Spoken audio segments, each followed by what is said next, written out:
Hello students, तो आज की वीडियो में हम बात करेंगे एक्सरसाइज 1.3 वास्तु संख्या क्लास 10 एनसीईआरटी मैथ के बारे में। आज की वीडियो में हम इसके सॉल्यूशन के बारे में बात करेंगे। इससे पहले की वीडियो में मैंने आपको इस चैप्टर का इंट्रोडक्शन दे दिया था कि कोई अगर अपरिमेय संख्या है, परिमेय संख्या क्या होता है, अपरिमेय संख्या है तो क्यों है, ऐसे सिद्ध कैसे करते हैं कि यह एक अपरिमेय संख्या है। जैसे इसमें एग्जाम्पल थे हमारे कि √2 एक अपरिमेय संख्या है, √3 एक अपरिमेय संख्या है।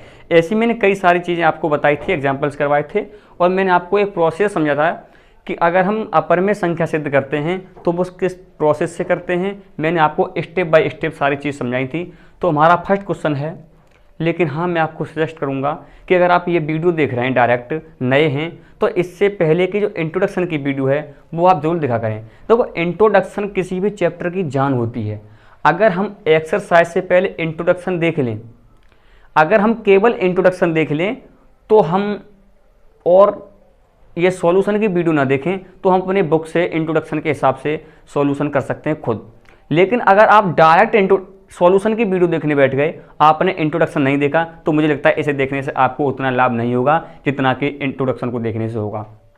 तो प्लीज़ इंट्रोडक्शन वाली वीडियो ज़रूर देखें। ओके, तो सबसे फर्स्ट क्वेश्चन हमारा कि सिद्ध कीजिए कि √5 एक अपरिमेय संख्या है। तो मैंने आपको कल पूरा प्रोसेस समझाया था। पूरा प्रोसेस क्या है कि सिद्ध कीजिए कि √5 एक अपरिमेय संख्या है। तो इसमें हम इसको सॉल्यूशन करें तो माना, ये सारी स्टेप मैंने आपको कल समझाई थी। फर्स्ट स्टेप है हमारी कि माना कि √5 एक परिमेय संख्या है। हम जस्ट इसका अपोजिट मान लेते हैं कि ये कह रहा है √5 एक अपरिमेय संख्या है। हम जस्ट इसके अपोजिट मान लेते हैं कि √5 एक परिमेय संख्या है। माना √5 एक परिमेय संख्या है। अगर √5 एक परिमेय संख्या है तो √5 को हम किसकी फॉर्म में लिख सकते हैं कि P/Q। अगर √5 परिमेय संख्या है तो उसे P/Q के रूप में लिख सकते हैं। बिल्कुल सर लिख सकते हैं।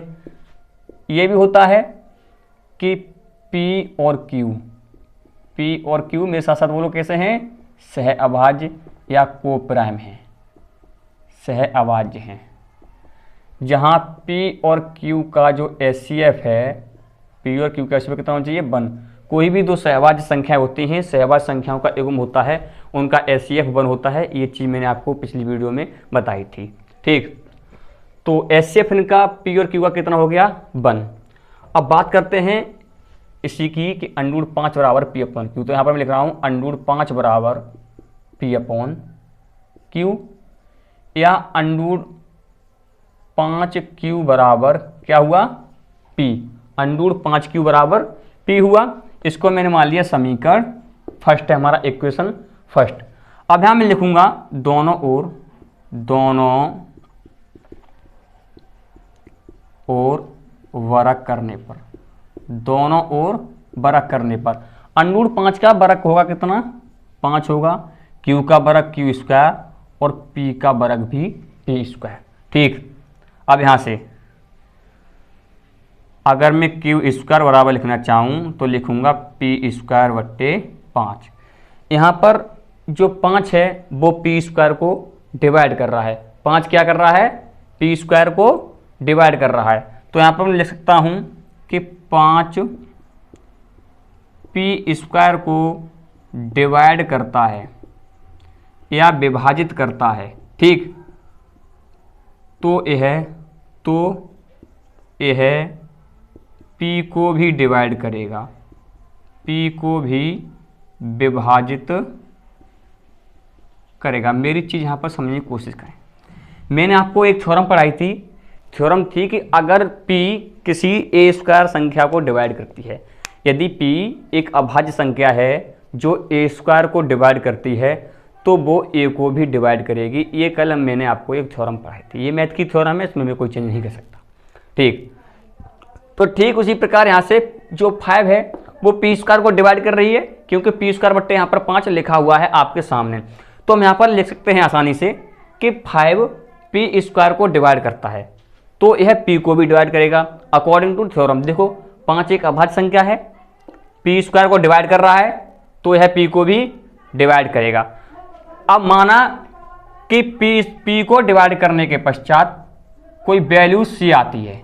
मैंने माना कि जब 5 P को डिवाइड करता है तो कोई वैल्यू C आती है, तो यहाँ पर मैं ले सकता हूँ कि P/5 बराबर C या P बराबर 5C, P बराबर 5C। अब मैं यहाँ पर लिखूंगा आपको नेक्स्ट स्टेप हमारी P बराबर 5C आ गया। यहाँ तक आपको समझ में आ गया। ठीक, नेक्स्ट हम यहाँ से P का मान उठाकर P का मान समीकरण फर्स्ट में रखने पर, समीकरण फर्स्ट में रखने पर यहाँ से हम P का मान उठाकर समीकरण फर्स्ट में रख लेते हैं। समीकरण फर्स्ट हमारा है √5Q बराबर P। P की वैल्यू कितनी है 5C, तो मैं यहाँ पर P की वैल्यू 5C लिखता हूँ। ठीक, यहाँ तक किसी को कोई प्रॉब्लम नहीं होना चाहिए। अब यहाँ पर मैं करता हूँ अगेन दोनों ओर बरक करने पर, पुनः दोनों पक्षों का बरक करने पर, पुनः दोनों पक्षों का अगर हम बरक करते हैं तो √5 का वर्ग 5, Q का वर्ग Q स्क्वायर, 5 का इधर 25, C का C स्क्वायर, या Q स्क्वायर बराबर यहाँ से लिखना चाहूँ तो 25C स्क्वायर बट्टे 5, 5 25, तो Q स्क्वायर बराबर 5C स्क्वायर, Q स्क्वायर बराबर 5C स्क्वायर। 5 इधर C स्क्वायर के गुणा में है तो इधर किस में आएंगे सर बट्टे में, तो Q स्क्वायर बट्टे 5 बराबर C स्क्वायर। यहाँ पर आ सकता है Q स्क्वायर बट्टे 5 बराबर C स्क्वायर। तो अगेन आप ध्यान से देखिए कि जो 5 है, यहाँ पर आपको फोकस कार्ड कम दिख रहा है लेकिन मैं यहाँ से कर रहा हूँ, देखो कि ये 5 है वो Q स्क्वायर को डिवाइड कर रहा है, 5 Q स्क्वायर को डिवाइड कर रहा है, भाग जा रहा है नहीं आ रहा, विभाजित कर रहा है, क्योंकि बट्टे में 5 है तो 5 Q स्क्वायर को डिवाइड करेगा, 5 Q स्क्वायर को डिवाइड कर रहा है या करता है। अतः या तो कुछ भी लिख सकते हैं, तो है Q को भी डिवाइड करेगा, Q को भी डिवाइड करेगा। ये सारी चीज़ मैंने आपको समझाई थी। ठीक, अगर 5 Q स्क्वायर को डिवाइड कर रहा है, देखो 5 अगेन से अभाज्य नंबर है, प्राइम नंबर है, अभाज्य संख्या Q स्क्वायर को डिवाइड कर रही है तो वो Q को डिवाइड करेगी, इसमें कोई दो राय नहीं हो सकती। ठीक, तो यहाँ पर मैं माना Q को डिवाइड करने के पश्चात कोई संख्या आती है D, या Q को जब 5 डिवाइड कर रहा है तो जो वैल्यू आती है वो D आती है, तो मैंने यहाँ पर लिख दिया Q/5 बराबर D। यहाँ से अगर मैं Q की वैल्यू लिखना चाहूँ तो Q बराबर कितना आएगा, इधर बट्टे में 5 इधर गुणा में जाएगी तो Q बराबर 5D। ये चीज़ आप यहाँ पर आ चुकी हैं। अब यहाँ से हमें दो चीज़ मिली, P का मान जो मेरे को मिला वो मिला 5C और Q का जो मान मिला वो मिला 5D। अब इनका HCF अगर मैं देखूँ तो 5 आ रहा है। तुम कहोगे सर कैसा है, तो देख 5C को मैं 5 गुणा C लिख सकता हूँ, तुम बोलोगे बिल्कुल सर 5D को 5 गुणा D लिख सकता हूँ। तो HCF क्या करते हैं, जो चीज़ कॉमन आती है वो HCF, तो HCF हमारा हुआ यहाँ से 5। अब तेरी देखने की चीज़ कि हमने पहले बोला था कि P और Q सहभाज्य हैं, और P और Q अगर सहभाज्य हैं और P और Q का HCF कितना है 1 है, P और Q का HCF 1 है, लेकिन यहाँ पर P और Q का HCF कितना आ गया 5। तो गलत क्यों आ रहा है भाई, क्यों आ रहा है गलत? तो गलत इसलिए आ रहा है, तो आप कहोगे क्योंकि आपने शुरू में ही गलती की है। क्या गलती? कि तुमने शुरू में √5 को एक परमेय संख्या मान लिया, √5 को एक परमेय संख्या मान लिया जो कि परमेय नहीं है। तो यहाँ लिखेंगे हम कि हमारी बहुत सिंपल भाषा में गलत कल्पना के कारण, ऐसे लिखो, चलो मैं ऐसे लिख लो, आप बहुत सीधी लिखो, हमने गलत कल्पना की है। ये HCF 5 आया है, इसके लिए मैं लिख रहा हूं, हमने गलत कल्पना की कि √5 एक परमेय संख्या है,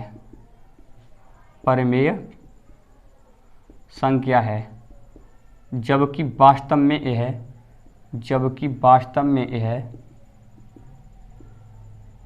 अपरमेय संख्या है। ये प्रोसेस है अकॉर्डिंग टू मी, मेरे अनुसार। ठीक, तो मुझे लगता है कि आपको ये समझ में आएगा होगा। तो प्लीज़ वीडियो को पॉज कीजिए और आराम से इसको नोट कीजिए। ओके, तो हमारा क्वेश्चन नंबर जो 2 है, क्वेश्चन नंबर 2 आपका कह रहा है कि सिद्ध कीजिए कि 3+2√5 एक अपरिमेय संख्या है। बिल्कुल बिल्कुल इसी की तरह का है। इस तरह का क्वेश्चन मैंने आपको इंट्रोडक्शन में कराया था, आप वहाँ पर जाकर चेक कर सकते हैं कि सिद्ध कीजिए कि 3+2√5 एक अपरिमेय संख्या है। तो सेम वही कि माना 3+2√5 एक परिमेय संख्या है। इस तरह के सवाल इस तरह से करते हैं, फिर देख लें कि माना 3+2√5 एक परिमेय संख्या है। यदि 3+2√5 एक परिमेय संख्या है तो हम लिख सकते हैं कि 3+2√5 बराबर P/Q। 3+2√5 बराबर P/Q। अब यहाँ से मैं P/Q को इधर ला रहा हूँ तो यहाँ लिख सकता हूँ मैं 3 - P/Q बराबर 2√5 माइनस में। ठीक, 3 - P/Q, या मैं इस तरह से लिख सकता हूँ, इस तरह सोच लीजिए कि 2√5 बराबर 2√5, इधर 3 किस प्लस में, उधर किस में जाएगी माइनस में, तो P/Q माइनस के 3 लिख सकता हूँ। बिल्कुल लिख सकते हैं सर आप, 2√5 बराबर P/Q माइनस के 3। तो देखो P/Q क्या, दोनों पूर्णांक मतलब परिमेय है। ये कैसी है, परिमेय। और 3 भी सर परिमेय है। क्यों, एक चीज नोट कर लो, यहां पर एक चीज नोट कर लो कि प्रत्येक पूर्णांक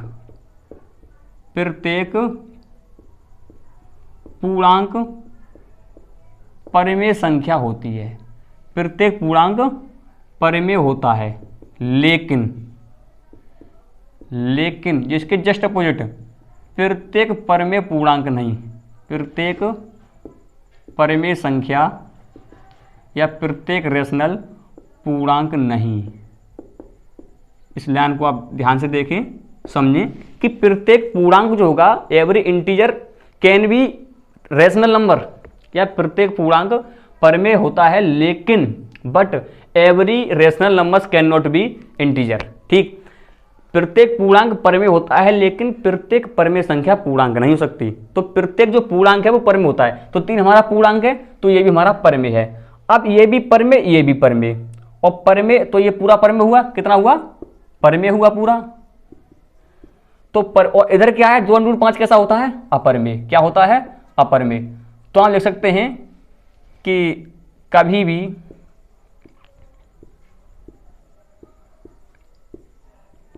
परिमेय अपरिमेय के बराबर नहीं हो सकता।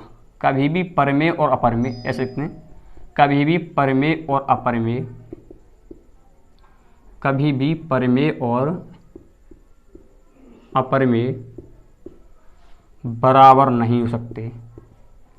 अब यहां पर बराबर आया क्यों बराबर हो गया, कि परिमेय और अपरिमेय संख्याएं तो बराबर होगी। इधर से देखें तो P/Q माइनस के 3, P/Q माइनस के 3 कैसा है, ये परिमेय है, ये 2√5 अपरिमेय है। तो ये दोनों बराबर हुए क्यों, क्योंकि हमने शुरू में ही गलती कर दी कि माना कि 3+2√5 एक परिमेय संख्या है। इसी गलती के कारण यहाँ पर कभी भी परिमेय और अपरिमेय हमारे बराबर नहीं हो सकते, ये चीज़ हम जानते हैं। इसी गलती के कारण हमारा यहाँ पर परिमेय के बराबर अपरिमेय आ गया। तो यहाँ पर हम इसी गलती को लिखते हैं कि कभी भी परिमेय और अपरिमेय बराबर नहीं हो सकते। विरोधोक्ति के कारण, या हमने जो गलत कल्पना की है उसके कारण ये हमारे बराबर हैं। तो लिख देंगे कि 3+2√5 एक अपरिमेय संख्या है। 3+2√5 एक अपरिमेय संख्या है। फिर समझे चीज़ को, तेरी समझ में नहीं आएगा, मैं जानता हूँ। देख, इसने सवाल कहा कि सिद्ध कीजिए कि 3+2√5 एक अपरिमेय संख्या है। ठीक, मैंने वही प्रोसीजर फिर से लगाया कि माना 3+2√5 एक अपरिमेय संख्या है। मैंने इसके जस्ट अपोजिट मान लिया कि 3+2√5 एक परिमेय संख्या है। अगर परिमेय है तो मैं इसको लिख सकता हूँ कि 3+2√5 बराबर P/Q। इधर 3 प्लस में, मैं उधर माइनस में ले गया कि P/Q माइनस के 3। अब देख P/Q तो परिमेय संख्या का रूप होता ही है, तो P/Q परिमेय, और every integer can be rational, प्रत्येक जो पूर्णांक है वो हमारा परिमेय होता है। तो मैंने यहाँ पर भी लिखा है कि प्रत्येक पूर्णांक परिमेय होता है, लेकिन प्रत्येक परिमेय संख्या पूर्णांक नहीं, वो चीज छोड़ो, केवल इतने पर ध्यान दो कि प्रत्येक पूर्णांक परिमेय होता है। तो प्रत्येक पूर्णांक परिमेय, तो 3 क्या है, हमारा पूर्णांक है, ये परिमेय होगा। तो इधर दोनों परिमेय हुए, तो मतलब ये पूरा जो ये P/Q माइनस 3 है वो परिमेय है, और 2√5 आप जानते हैं अपरिमेय है। तो परिमेय और अपरिमेय बराबर कभी नहीं हो सकते, लेकिन ये बराबर यहाँ पर आए कैसे? क्योंकि हमने शुरू में गलती की। क्या गलती की? कि हमने मान लिया कि 3 + 2 √ 5 एक परमेय संख्या है। तो इस गलती को हम यहाँ पर लिखते हैं और लिखते हैं कि कभी भी परमेय और अपरमेय बराबर नहीं हो सकते। ये हमारा रॉन्ग अजम्पशन या गलत कल्पना के कारण हुए हैं। ये चीज़ अगर आप चाहें तो यहाँ पर लिख सकते हैं कि ये जो गलती है वो हमारे रॉन्ग अजम्पशन या गलत कल्पना के कारण हुई है, इसलिए 3 + 2 √ 5 एक अपरमेय संख्या है। इसके ठीक अपोजिट फिर से हम लिख लेंगे। ठीक, 3 + 2 √ 5 एक अपरमेय संख्या, यदि यहाँ पर नहीं दिख रहा तो मैं बोल रहा हूँ, उससे आप लिख सकते हैं। ठीक, तो उम्मीद है ये सवाल समझ में आया होगा। अच्छे से आप इसको तैयार कीजिए और आगे बढ़ने से पहले वीडियो को पॉज करके इसको नोट कर लीजिए। ओके, तो नेक्स्ट हमारा तीसरा नंबर क्वेश्चन है, वो कह रहा है कि सिद्ध कीजिए कि निम्नलिखित संख्याएं अपरिमेय हैं। सिद्ध कीजिए कि निम्नलिखित संख्याएं अपरिमेय हैं। तो देखो, सबसे फर्स्ट है हमारा वो है 1/√2 या 1/√2। ये सबसे फर्स्ट उसने दिया है कि सिद्ध कीजिए कि 1/√2 एक अपरिमेय संख्या है। तो ठीक, तो माना वही सेम प्रोसीजर, फिर से ध्यान कर लें, प्रोसीजर वही है। माना 1/√2 एक परमेय संख्या है। क्या संख्या है? एक परमेय संख्या है। यदि ये परमेय संख्या है तो इसको मैं लिख सकता हूँ कि 1/√2 = P/Q, जहाँ P और Q कैसे हैं, या P और Q का HCF है, जो मैं सीधे लिख रहा हूँ, जहाँ P और Q सहभाज्य हैं और जो P और Q का HCF है वो हमारा 1 है। इतनी चीज़ को आप ध्यान में रखिए, ये चीज़ हमको लिखनी अब 1/√2 बराबर P/Q या यहाँ से मैं √2P बराबर Q, √2P बराबर P लिख सकता हूँ Q। इसको मैंने मान लिया इक्वेशन नंबर फर्स्ट या समीकरण नंबर 1। अब यहाँ पर वही सेम प्रोसीजर, दोनों ओर वर्ग करने पर, अगर मैं दोनों साइड्स का वर्ग करता हूं तो देख, √2 का वर्ग 2, P का वर्ग P² और Q का वर्ग Q²। यहां से मैं लिख सकता हूं P² बराबर Q²/2, P² बराबर Q²/2। तो देख, 2 जो है, जो एक अभाज्य है, वो Q² को डिवाइड कर रहा है। तो यहां मैं लिख सकता हूं कि 2 Q² को डिवाइड करता है, अतः यह किसको डिवाइड करेगा? अतः यह Q को भी डिवाइड करेगा अकॉर्डिंग टू थ्योरम। मान लिया मैंने Q को डिवाइड करने के पश्चात कोई वैल्यू आती है, वो है C, तो मैं सकता हूँ Q/2 बराबर C, या मैं यहाँ से Q की जो वैल्यू है वो Q बराबर 2C निकाल सकता हूँ, Q बराबर 2C। तो अब मैं लिखूंगा कि Q का मान समीकरण, ये सारी चीज़ें ऊपर ही रहने दो, ये केवल अभी इसी क्वेश्चन का चल रहा है। Q का मान समीकरण फर्स्ट में रखने पर, अब Q का मान समीकरण फर्स्ट कहाँ, ये है कि समीकरण फर्स्ट है √2P बराबर Q। अब Q का मान जो है मेरा 2C आया है, तो मैं लिख सकता हूँ कि √2P बराबर Q की जगह क्या लिखूँ? 2C लिखो सर।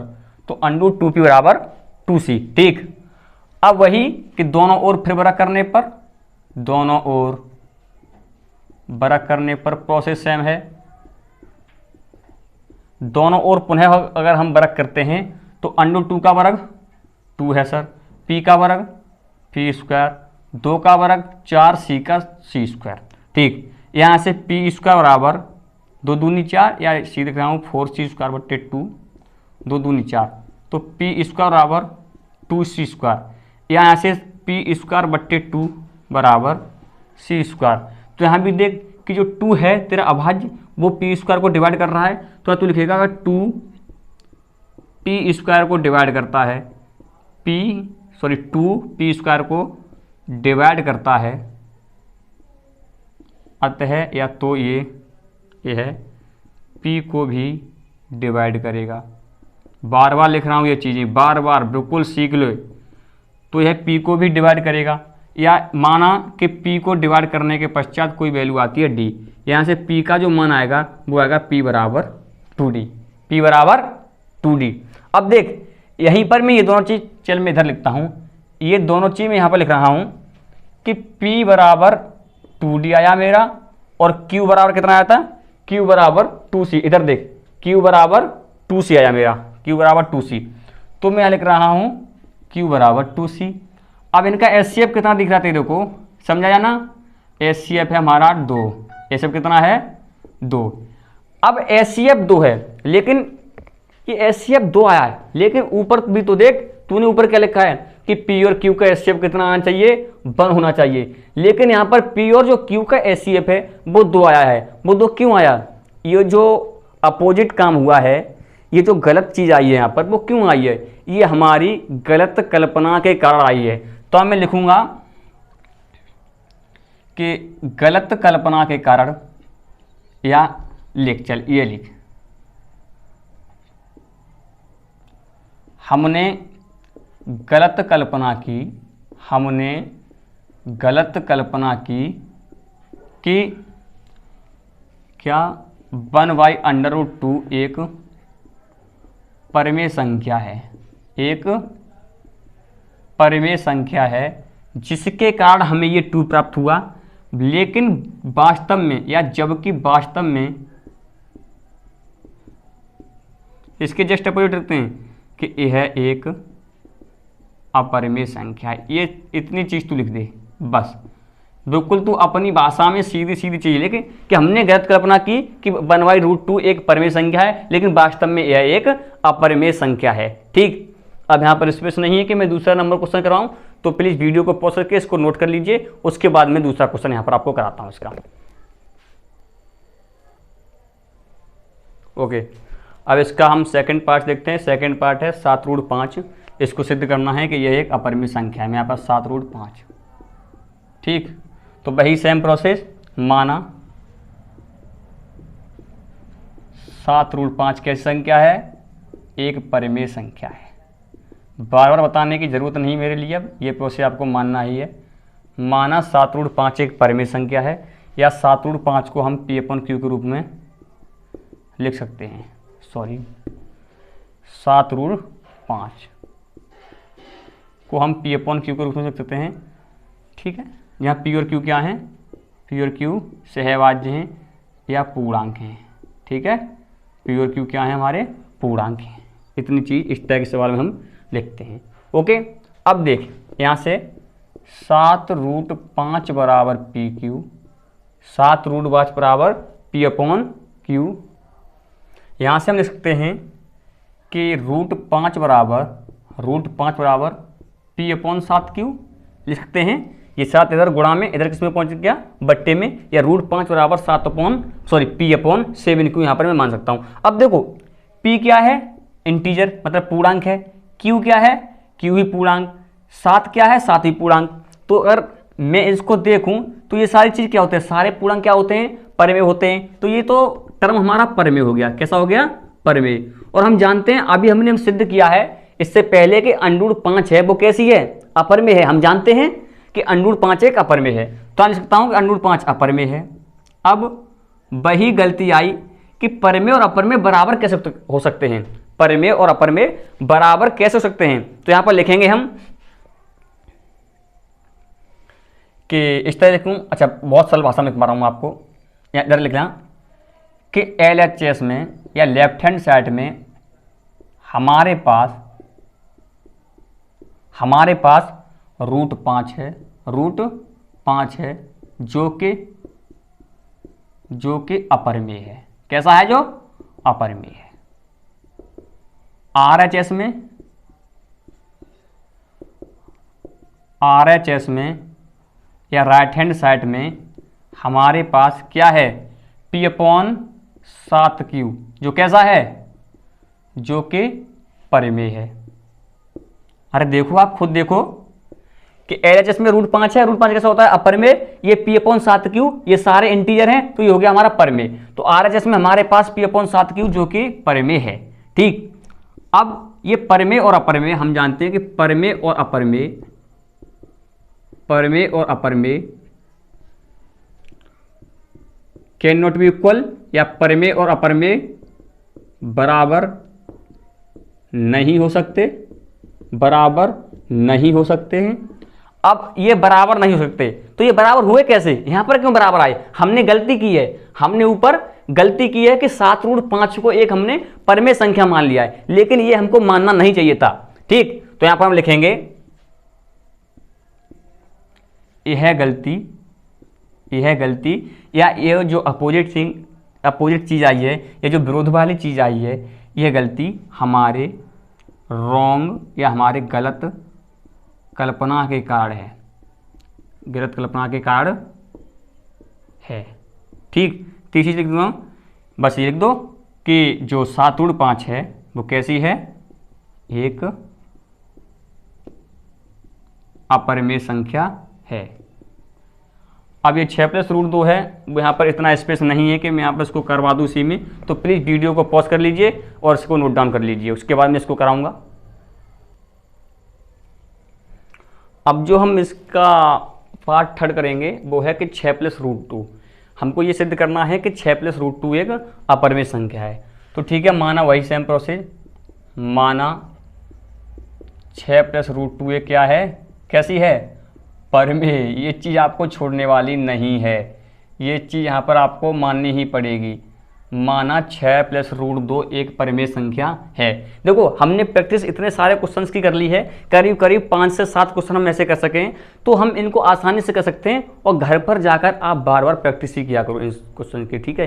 ये क्वेश्चन थोड़े अलग टाइप्स के हैं, ये अलग टाइप्स का कि इन चीज़ को हमको इसका प्रोसेस ध्यान में ही रखना होगा। इसका कोई फॉर्मूला नहीं है कि मैंने आपको ये पेल दिया ये इससे कर लो, तो इसका एक प्रोसेस है, तो प्रोसेस को हमको ध्यान में रखना ही पड़ेगा, ठीक, तभी हम इन क्वेश्चंस को कर सकते हैं। और प्रोसेस ध्यान में कब रहेगा कि जब हम इसकी प्रैक्टिस करेंगे अगेन एंड अगेन, ठीक, तो बार बार हमको ये सवाल करने हैं घर पर जाकर, इससे आपको ये ध्यान में बने रहेंगे। तो 6+√2 एक परमेय संख्या है, या 6+√2 को मैं लिख सकता हूँ किस तरह कि P/Q के रूप में, ठीक। यहाँ से मैं लिख सकता हूँ कि √2 बराबर P/Q-6 लिख सकता हूँ, √2 बराबर P/Q-6, इधर जो प्लस में 6 उधर में माइनस में ले गया। अब ये टर्म देखो, ये कैसा हुआ कि ये तो सर परमेय है, क्यों, क्योंकि P/Q क्या होता है, परमेय पूर्णांक होता है, सॉरी P/Q क्या होता है, परमेय संख्या है, और ये 6 भी हमारी परमेय है, क्योंकि एवरी इंटीजर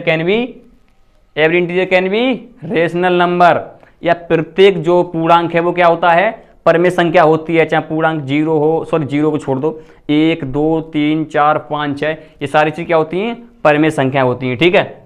तो ये परमेय, और ये √2 तुमने सिद्ध किया है, ये कैसा है, अपरमेय है। आप कहोगे सर ये तो अपरमेय है, हमने पढ़ा है ये कि √2 एक अपरमेय संख्या है, और P/Q-6 ये क्या हुआ, परमेय, क्योंकि P/Q तो परमेय होता ही है, और ये 6 क्या है, हमारा इंटीजर है, पूर्णांक है, तो ये परमेय होगा ही, ठीक। अब वही सेम चीज़ की परमेय और अपरमेय बराबर हुए, तो हम लिखेंगे यहाँ पर एक दो में इन LHS, या लेफ्ट हैंड साइड में नंबर फर्स्ट को, लेफ्ट हैंड साइड में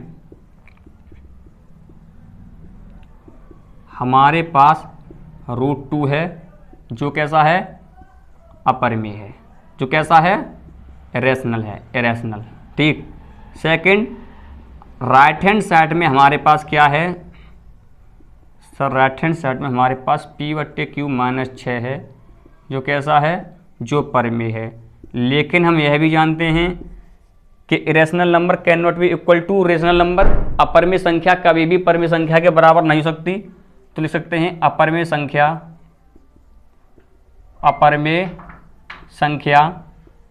परमेय संख्या के बराबर नहीं हो सकती, या अपरमेय संख्या can not be equal to परमेय संख्या, ठीक। तो अपरमेय संख्या परमेय संख्या के बराबर नहीं हो सकती, ठीक।